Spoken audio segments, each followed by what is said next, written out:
So I am just finishing up the last little bits to a project that's taken over 3 years. I don't know if you've seen any of the other videos of where this started, but it was a mess. Everything's locked up. Like I said, I'm not really worried about the parts that move. I'm worried about the parts that don't move, like the wheels.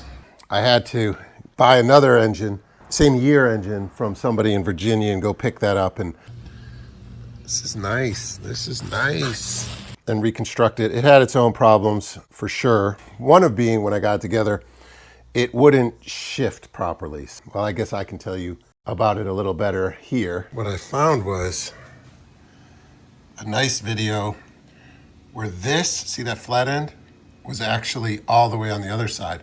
So I think I had this on backwards. Luckily, I could just loosen it and flip it to the right side, and it looks like it's shifting well. I don't know if that's going to help my lack of power issue, but it's definitely going to help something. And so after we got that pretty much figured out, it shifts. It still has a little problems, but it shifts a heck of a lot better. The issue that made me put the bike away for probably the last year was something that I thought was a clutch issue. So much so that I actually even bought every new clutch pieces that you can have from eBay and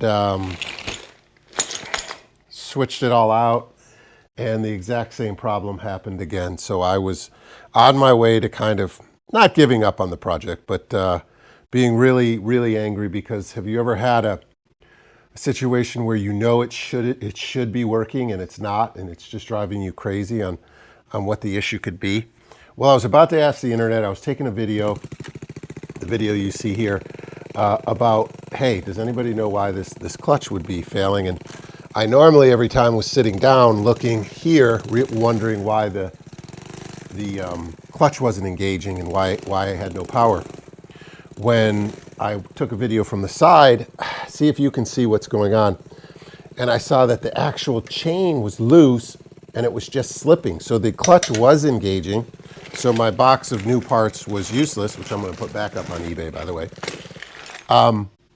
And it was making a grinding sound, which was it just slipping off of the back sprocket because it's a little worn down, but it also was really loose. So I could really see that clearly in the video.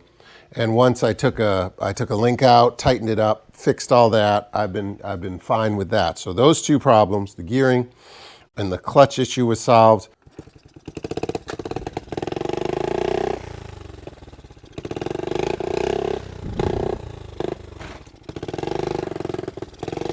Then I had a gas tank. I don't know if you saw it. Well, some videos I would drive around with a little IV thing of gas, and it would look really silly, and but it worked.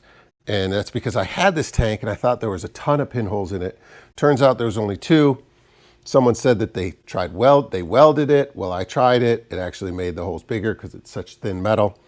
So then I used JB weld that's gas resistant. And I tried the stick before on another gas tank, like the putty stuff, and that did not work at all. But this was the actual mixing it up, spreading it on, and I haven't had a problem for that. So this is really good. Just grabbed a couple of the aftermarket badges and gas cap.